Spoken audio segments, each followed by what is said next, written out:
Within the నేపాల్లో మాత్రమే కాదు సరిహద్దుల్లో కూడా హై అలర్ట్ కొనసాగుతోంది. ఇండో నేపాల్ సరిహద్దుల్లో హై అలర్ట్ కొనసాగుతోంది.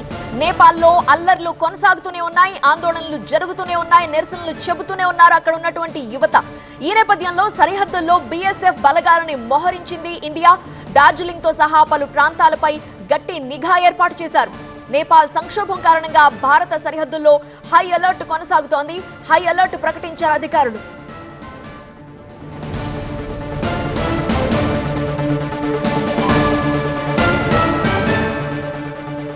నేపాల్లో అల్లర్లు కొనసాగుతున్నాయి. అక్కడ ఉద్రిక్త పరిస్థితులు ఏర్పడ్డాయి. ప్రధాని రాజీనామాకు వాళ్ళు డిమాండ్ చేస్తున్నారు. ఇళ్లకి నిప్పులు పెట్టారు, అలానే వాహనాల్ని తగలబెట్టారు.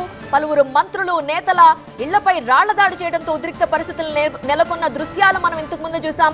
కేవలం నేపాల్ లోపల మాత్రమే కాదు, సరిహద్దుల్లో కూడా టెన్షన్ వాతావరణం కనిపిస్తోంది. ఇండో నేపాల్ సరిహద్దుల్లో హై అలర్ట్ ప్రకటించాము.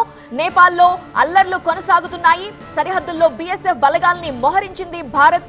డార్జిలింగ్ తో సహా పలు ప్రాంతాలపై గట్టి నిఘా ఏర్పాటు చేశారు. నేపాల్ సంక్షోభం కారణంగా భారత సరిహద్దుల్లో హై అలర్ట్ ప్రకటించారు అధికారులు.